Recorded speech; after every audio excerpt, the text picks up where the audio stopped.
What's up to all my conscious authors out there? It's your boy Ian, aka the Lit Professor, here today to tell you, yes you, why you need to shut off your phone. Shut off this distraction machine. And I'm not talking about just when you're writing. Everybody knows that. Everybody knows to shut your phone off when it's time to focus.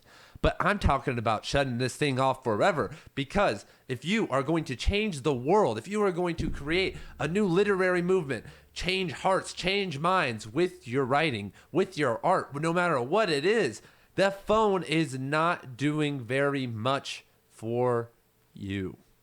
And why is that? What happens with this machine, everybody? This mini computer that we carry around, it starts to ruin our attention economy, because even if you turn off your phone while you are writing or creating, your attention deficit created by synapse, gotta have the phone, check, email, phone, computer, it functions as functions as everything for us.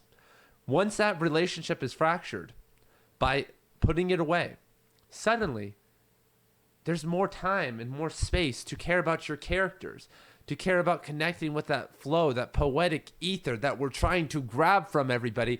That's what it is about. I know you guys know that, but there is a disconnection. And I'm not saying turn off your phone forever like I did, but I am saying you have to set boundaries in a different relationship with it. And mitigation strategies aren't going to work. If there is any way that you can use your phone at times you're not supposed to for anything other than what you need to do, then you have to lock it down or put it away for another purpose. And there's some people out there who are going to be like, well, I don't need that. When it's time to write, I get my writing in every single day. Cool. You're not someone who suffers from, ADHD like a lot of us do out there now. That's not you. Cool. Goodbye. Thank you. Go change the world. You've done it. But for everyone else who has problems checking their phone all the time or spending too much time on social media or doing things as an author, as a writer, as a creator, then the best solution I have that I'm giving you is that you, other than shutting it off completely, is putting it in another room, and not just in another room. There's a couple different levels to this. First of all, as an Android user, I use something called App Lock, and you have to find your own app. But basically, if I don't have a password, there's no way to get into this thing. And I make the password very long and I put that somewhere. There is no breaking in. There is no uninstalling it, unless I guess plug it into the computer and remove the app that way. It's a pretty foolproof method of stopping, because that's what we're trying to stop. We're trying to stop the, what's the weather today? Oh, wonder what happened with the Jaguars game or whatever. Like is Genie called me back? Boom, boom, boom. We're trying to stop that dead in your tracks, because you're going to grab it and not be able to use it. So that's step number one that I've done, is removed it completely, made it a dud in that way. Second, there's always a way through the dud though, and just having it around is a problem. So I actually leave it in a certain room. I put it in my garage underneath 2 boxes. So I have to and this might seem excessive, but like I said, if you're going to use your phone, you have to use it deliberately. Any non-deliberate use of your phone is a failure on your end. That means that you have now accepted as a writer that your attention economy, that your attention is not as important as it should be, because energy is being used in something useless, something dumb. And we do dumb things every day, but why add on to it with something that you can change? Because you can do dumb things. This is something that Cal Newport talks about in his book, Deep Work. You can do dumb things on your phone. You could use all the social media apps, but you should use it at your own discretion for a limited and scheduled amount of time. So when I was still using my phone, for instance, every day at 5 o'clock, I would check my phone, social media and messages, and I would cap it at 20 minutes. And, I would be blowing through it. I would check text whoever texted me, maybe post on social media, and then check the 4 or 5 people who I care about most on there and see what they had said or had posted. And that was it. Boom, I'm done with the phone. You can limit yourself in that way. And let's talk about it. If you want to talk about solutions, if you want to talk about, because, I should have mentioned this, but everyone's like, oh, this doesn't apply to me. This doesn't apply to me, man. I have kids. What about my kids? I have a job. I'm on call. I'm on call. What am I ever going to do? My kids could die. My kids could be kidnapped. What did everybody else do for the last 2,000 years? Not even to 7, 8, 9, 10,000 years. However long humans have been around without the cell phone. I guess they all died. Oh, wait, we're still here. I guess there was that chance that someone could have gotten kidnapped. But in our surveillance society where everybody else has a phone, it's going to be a pretty wacky thing if your kid knows what they're doing, unless they're walking alone. But then why are they walking alone? What have you done? Maybe you should get rid of your phone so you could spend more time working and creating so that you can give your kids a life where they don't have to walk alone in a sketchy area where they may get kidnapped. And that they would need a phone for. Whoa, we're thinking higher now. And your kids are going to be fine. Once again, and maybe your kids can have a phone. But do they need to call? If your kid is being kidnapped, are they calling you or are they calling 911? And if they call 911, I mean, you know what I mean? Like, the 911 will get a hold of you, even if they have to come. The police will come to your house and say your kid's been kidnapped. Like all the solutions don't really. You're not there, so if you know, then you know something.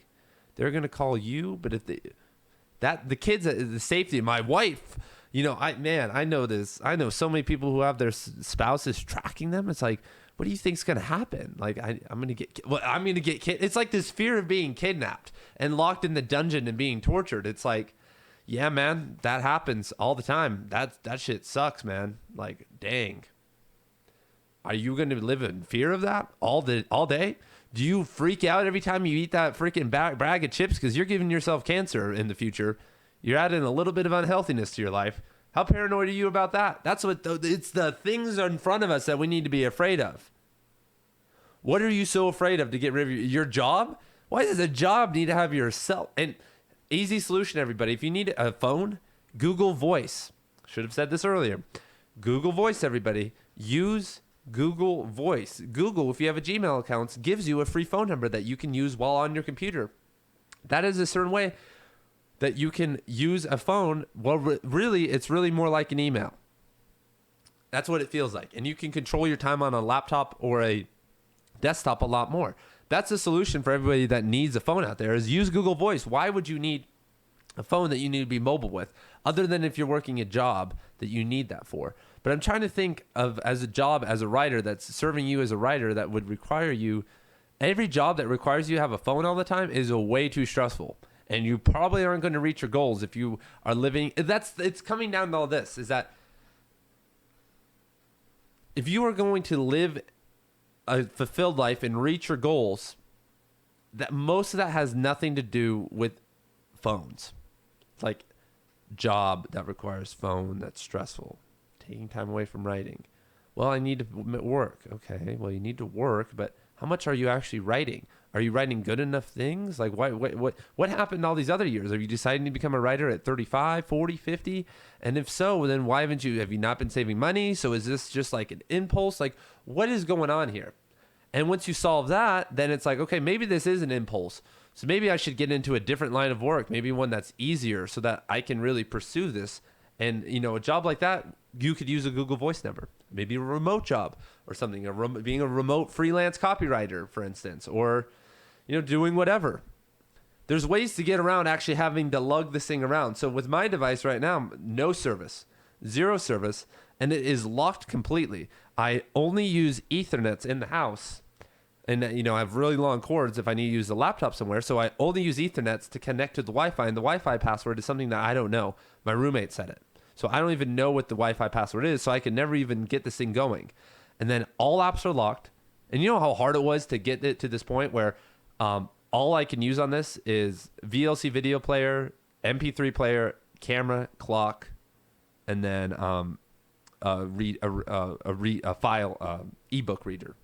That's all I have on my phone. But it's a 240 gigabyte machine, It's pretty cool. It's an MP3 player now. An MP3 player, it's what it's supposed to have been when Steve Jobs made the presentation. It's an MP3 player and your camera and your phone. But it's not my phone because I don't even use it, but if I needed to, I could use Google Voice as a phone. Once again, you can use Google Voice as a phone for things that require a phone number, like, for instance, cryptocurrency.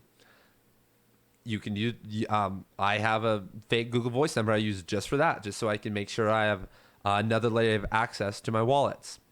So once again, everybody, there are solutions to this problem. I could keep going. Whatever, say a solution in the comments. If you have a situation where this doesn't apply, let me know. Do you want to talk to your friends? What friends are you trying to talk to over text messages and the phone? Go hang out with them. Anybody that is not trying to actively hang out with you not as much as they can, but at least weekly. Like, I have all these friends, bro, and it's like I'm pulling a freaking tooth to get them to hang out with me. And I don't have friends like that anymore.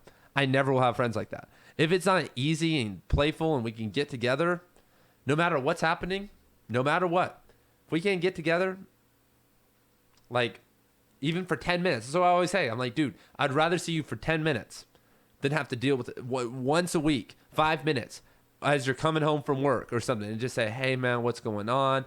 How's it been? That's like a text message.